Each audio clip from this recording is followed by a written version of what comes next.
like OnlyFans. Like Amazon? No, like OnlyFans. Like OnlyFans. Are you familiar with that platform? OnlyFans? Yeah.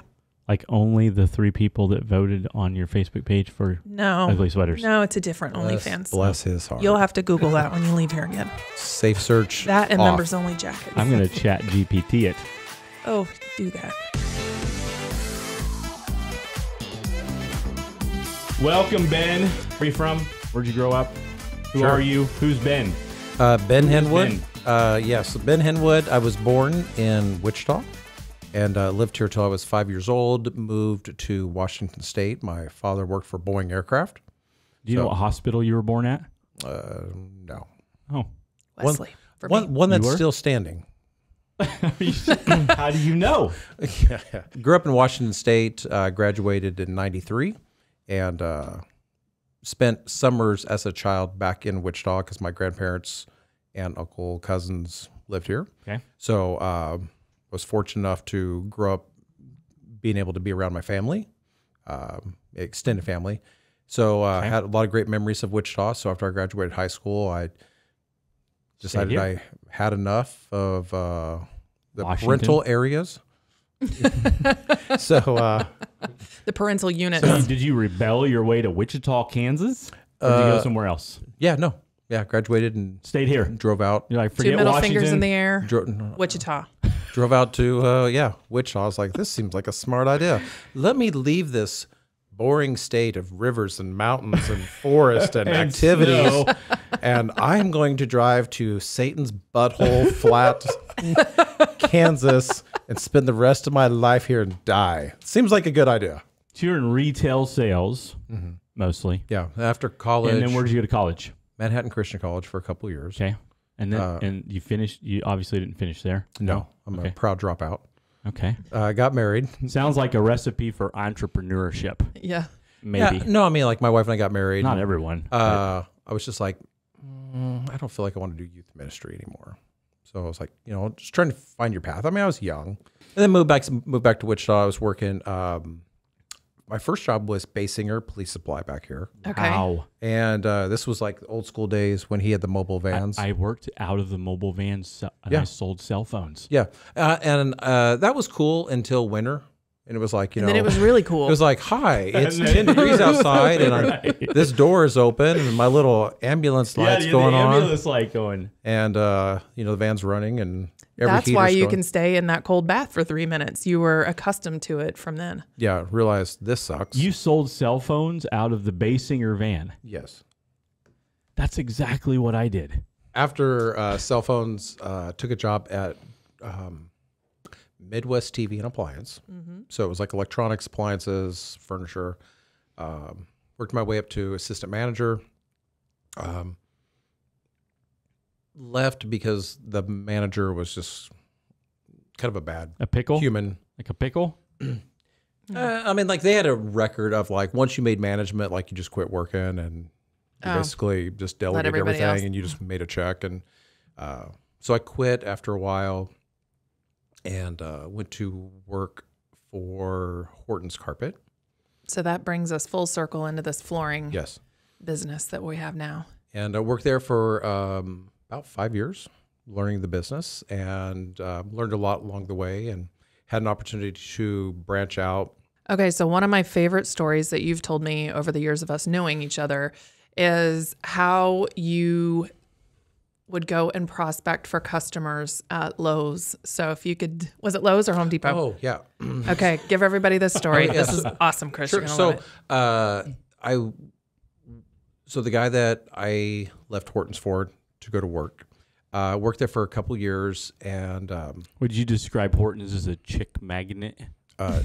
It wasn't the buffet or a homeowner magnet. That would be the blue hair magnet. If you smell like some moths and you have white to blue hair, that was your clientele. So I left and I went and started up an installation business. So I was installing hard surface, so tile, wood, anything other than carpet. And so, I mean, I literally just like quit. So I didn't know how to do that? Yeah. did like with your hands. That wasn't a very confident, yeah. Well, no, it sounds like my sandwich story where it was like retail sales. Hey, you figured it out, and he figured boom. it out. Well, I mean, Laying flooring. Well, I mean, and installation. all of us in the room are hustlers. Gifted. You're gifted. He took the Saturday class that they offer at Home Depot and then went to work. Yeah, he totally did a Basing or Subway move right there. So, totally. I mean, I'd been installing Right? some stuff on the side, or working on projects at my house. So I had a pretty solid and you didn't understanding. Even have YouTube. Yeah, pre-YouTube. No YouTube. So like you just up and quit, and I'm married, 3 kids, and I was like, man, I need income. So if I didn't have anything on the books, I would literally just go to Lowe's and hang out in the flooring area, and I'd find some people wondrously aiming. And, since there's no one that really helps you at big box stores, but hey, you look like you're lost. And they're like, yeah. I'm like, hey, tell me about what you're working on. And they're like, oh, I'm doing this. I'm like, do you have anyone to install it? Oh, no, we need someone. I'm like, great news. I can do this. That's brilliant. Yep. So how did that lead from where you are today? How did you get from there to where you are now? So we were installing, hired a helper, and we were doing more, and loved it. Absolutely love installing, because it fills me, because it's like instant gratification. Mm-hmm. Installing flooring? Flooring. Because it's like, you work your 10-hour day or whatever, and at the end of the day, you're like, you can see what you did. Progress. Yep. But like for you, me, it's like intangible. We sort of process paper now. Excel spreadsheets. Like at the end of the day, you're like, performance. I moved P&Ls. 12 files from the left side of my keyboard to the right side of my keyboard. Riveting day. Digitally. Well, I do anyway. Yeah, you're not old school. You're extra. Yeah. I can't believe you just called somebody extra, but look at those glasses. Look at Leslie. Leslie has you have cool glasses. All of you have cool. No, seriously, like today I did cooler, I did and switch. Leslie's are awesome. I did switch glasses today because I was like, I knew the competition I was up against.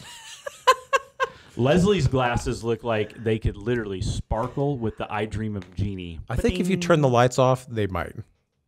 I think that we should get like some kind of sidekick from Specs. Jason at Specs. Yep. Come on, Calling Jason. you out. We got all of our glasses. Is that where you got on your glasses at? I know. Chris, God, we're trying to get, sponsorship here, and then you're... Oh. I could if I had a discount code from Specs. See Jason. All right, we need Jason on our podcast. I did get these at Specs because it's the only place I could find matted red glasses. No. I ordered some from the internet and had to send them back. You're like, these are not primary red. Yeah. Lame. Mm-hmm. Anyhow. So tell us where, so you're laying flooring. It's fulfilling because you can see the progress. Hurts like heck. Yeah. And that's where, is that where you got into ice baths and cryo? No, I wish I would have known about them. It would have been better for you. 100%. Yeah. No, so the guy that I was working for, I'd left because like no matter how much I did, it's just my income never increased. So it was like chasing this carrot at the end of a pole, and so finally had enough. I was like, screw it, I'll quit. Went out, was installing, and got a phone call from him saying, hey, would you be interested in buying the business? He had hired a guy, just didn't have like the full trust and everything. He's like, Ben, he's like, I should have never let you go. How about I sell you? Is this Hortons? No, I'm sorry. Yeah. So he's like, I should sell you the business. And so he did. He owner financed it and sold me. Was it called Designer Home Gallery? United Flooring Mills. United Flooring Mills. It was owned by a gentleman out of Missouri, and it's just tough owning a business 6 hours away. So you're the story where you ended up getting to buy the company you worked for. Yes. More so or less. so when I left Hortons and I bought this, or I went to work for this guy, he was selling flooring through franchises or distributors, or no, what do we call it? I don't remember. It was a franchise or something else. So you could buy in, and you owned your own like little handboards of carpet and everything. So if you were a fire flood restoration company, a remodeler, a realtor, whatever you want, you could buy flooring direct, like wholesale. So I was like, okay, cool. I mean, it's very different than retail at a flooring store. So I was like, okay, this will be great to learn. So went to Lowe's, got some 2x4s, plywood, built some shelves in my garage. So I had to have a place to like store all this product. So I had my own samples, and then wired up a phone line in the basement, went to Office Max, got a ready to assemble desk, and went to Dillon's, got a phone book, and I opened up a laptop and a phone, and I just went to like Contractors A, and I just cold called the phone book. Just like literally just like cold call, like A Contractors. We're like, sounds like a good one to start with. So it's like, hey, Ben Henwood with United Flooring Mills. Do you use flooring regularly in your business? Yeah. Hey, fantastic. I have an opportunity for you to buy flooring at factory direct prices. I'd love to set up a meeting with you. And he's like, oh, okay. How about Friday? I was like, hey, sure. What time? I was like, well, today's Tuesday. I didn't make any money today. So I just like call the next guy and just call the next guy until I'd get like 2 appointments that day. And then you're always trying to fill your calendar for the rest of the week or the following week. So built that big enough where we outgrew my house. So your garage. Yeah, my garage. And we ended up getting a warehouse in downtown Wichita, outgrew that, and then moved to the building we are currently at 530 North Hydraulic. Wow. So Ben's got a great gallery. If you haven't visited, Designer Home Gallery, it's off of, it's by the highway. So it's off of Central and Hydraulic. Yep. Just off of I-35. I-35, right? Yep. Yeah, he's got lots of cool stuff. My wife and I are actually building a house right now, and we've been into Ben's shop a couple times, and we were just talking about him last night, actually, because he does have some really unique stuff for people who wear bold red glasses and kind of like things that are a little bit poppy. This is the guy, for sure. Do you guys think that there are people who should not start a business like there are people who are standing on the stage auditioning for American Idol who should totally not be singing? And how do you help them determine which one they are? Because you know how it was. Maybe when you watch American Idol when it first kicked off, I mean, there's people on the stage that they thought they were the Michael Jackson. And like, Mommy told you were good way too long. Yeah. Like, Mommy was also tone deaf. And it was way the opposite. How do you help someone navigate that? Like, am I fit for this? Am I not? Like these people you're trying to help. I mean, I've had people where I'm like, they've shared. I'm trying to think of a recent one. I can't remember the specifics, but it was another realtor in town, and she also is a designer, and she said she was going to get her contractor's license, and I was like, kick butt, like girl power, like this is awesome. But you said that you would be Simon Cowell on American Idol. But my question is, that's pretty big then. My question is like, why? Like, why do you need it? I had another person. He came to me. He says, "Hey, Ben, can I come meet with you at your office? I want to bounce an idea off you." And he's sharing this really cool idea. And I'm like, "It's a really cool idea. Is it solving a problem?" Because I mean, like, this is a cool idea, but it's just, you're just like the FU money clients. I mean, that's what he was marketing to, FU clients. But I'm like, I don't know if you're solving a problem for 99% of people building a home. So you would use that as your driving factor behind creating a business. Yeah. Does it solve a problem? Yeah. Are you simplifying? Are you streamlining? I mean, like, you are the non-traditional mortgage guy now. You're the mortgage punk who is like trying to solve a problem in the industry. So when it gets down to the end of the wire, you're not going to miss closing. People are happy. Yeah. So, but it's just the like, American dream. What problem was he solving other than this is really cool? Yeah, you can't just do it for So I'm like, it's really cool. So I'm like, okay, so like, let's take that down. Like, so now that's like your top tier package. So like, can you alter this idea to where it's more something that people would do? Like, you know, like a digital rendering, you know, you can virtually walk your house. I mean, maybe it's like, you know, you have an Oculus and you can draw the prints and you can walk the house and, you know, see everything in scale. But he was like talking about like overhead projectors shooting down, you know, on a warehouse floor where you could like virtually walk the house. It's pretty cool. It is pretty cool. Do you need it? Well, there's a lot of things that we buy that we don't need. And some of it is just for status or ego or just because it's cool or. But maybe that didn't do it. I don't know. I mean, so there's things where I'm like, I love it. I don't understand it, but I'm not your client. And so I said, you know, hey, go call these 3 builders who are high-end builders, talk to them and see if you're solving their client's problem. So is that your advice? Is that your answer to my question and your advice to the people watching that are thinking about, have contemplated, or might be contemplating starting a business? Is that what you would tell them? Make sure that you're solving a problem. I think, are you doing it different? You know, like, I mean, if you're doing it different, like that can solve a problem. You know, kind of like going from horse and buggy to like a car. That's different. Yeah, it's different. I mean, and like I said, people objected, I'm sure. And it solved the problem. Yeah, I like cars and I like indoor plumbing. And I was like, I don't want a horse and I don't want an outhouse, you know? But there's different levels of that. I mean, does anybody need a Rolls Royce or does, you know, that type of thing? No, I mean, they could have got by in a, you know, a Chevy Malibu.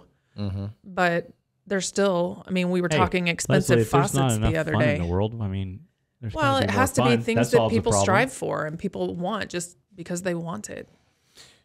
Yeah. Yeah, absolutely. I mean, it's like starting a business is difficult. So, you know, I just, you know, like I will call Leslie on stuff. She's a sounding board. Mm-hmm. You know, I respect her wisdom and her experiences, her success, her failure. So, you know, when you find a tribe, like I try to keep that tribe like close. Other BNI presidents and things like that. Okay, but my favorite call is you calling me going, do you think that this is too gray of an area when you're going to talk about your wood on social media videos? And I said, you're actually calling me to decide if this is going to be PC or not? Like, I mean, I do keep my social media stuff pretty family friendly. I am super PG. Yeah. I mean, we don't have to be that when we're together privately and we can have whatever fun jokes that we want or a fuck ton of cherries at the Candle Club. I mean, did she say a fudge ton of cherries? Yes, a fudge ton. It's actually about this big of a bucket. Courtesy of Sarah at the Candle. But, you know, I mean, we can say those things and we can have those conversations, but I really thought it was funny. So tell Chris a little bit about this video that I'm referring to. So we were at work and, you know, like we'll put like the International Day of calendar and just try to like plan social media content out, like what's coming up, you know, National Day of whatever. And I was like, April Fool's is coming up. I'm like, okay. It was like 2 weeks away, 2.5 weeks away maybe. And I was like, okay, what could we do that's April Fool's? I was like, oh, we could say like we're closing down Designer's Home Gallery. It's a pretty big one. And we're going to go more to like a platform-based streaming thing, like OnlyFans. Like Amazon? No, like OnlyFans. Like OnlyFans. Are you familiar with that platform? OnlyFans? Yeah. Like only the 3 people that voted on your Facebook page for ugly sweaters? No, it's a different OnlyFans. Bless his heart. You'll have to Google that when you leave here again. Safe search. That and off. members only jackets. I'm going to chat GPT it. Oh, do that. And tell it to answer me in Chris language, version, slang, punk-ish. So I bought a website, onlywood.info, and got a landing page made. Only wood. So yeah, it's like OnlyFans, but it's only wood. Oh, Chris, I love you. Ben, he's still not getting it. He's So like I'm kind of processing he's that like a little bit. little. There's a number of different directions that could go, and so It's like Straight ahead. I am trying to put the best golly gee a little bit like Kelly. poop And my spin on that. And No. Okay. So we'll send you the video later. So no, basically, do you have more than 3 views on it? yeah, there's a lot of views. See, that's how you do. Hell, I watched it at least 3 times. You watched it. She showed it at a team meeting. So she's like, "Hey, so I'm gonna show you girls a friend of mine." It's like I don't know half her team there because they're all new, and Was I'm it like a? That's awesome. What a great way to introduce Ben Henwood to the ladies of Yes. Wichita. On his so you brought him in. onlywoodfans.com. I wrote the script, so it is it's a informational video on wood trends Okay. and Wood. why Like this kind of wood that is in front of us. We need to pan in on Chris's face during this. so, why you need wood in your life. Wood's cool. I Chris, look follow at along. wood I every am day. a fan of my wood. Great. Your golf wood? I don't think they're No. called that. They're called drivers now. Chris, you have 4 kids. How do call you not wood. understand this? The only wood I'm thinking of in my brain right now is the flooring we're trying to pick for our new house. Oh, bless you. So With Ben. some Are you people, familiar with Freud? so some people have narrow wood or thin wood, but the in-demand thing. This sounds like it's really. Women I don't think I want to know. like thick wood. They like girth. They want something Hardwood. wide, not soft. How do you know? You want How do you know? He learned it at the buckle. Oh, shoot. Ben Henwood, thank you for coming to our brand new podcast and for sharing the world of subjecting wood yourself with Chris. to craziness and another BNI president for one more week. You're welcome. My number 2 stats aren't president. in yet, but they're going to be in at the end of this week. Number 2. Okay, that's a wrap. All right, guys. Thank you. Thank you for tuning in. Bye, everyone. See you Bye. later. Peace Thanks. out. Bye.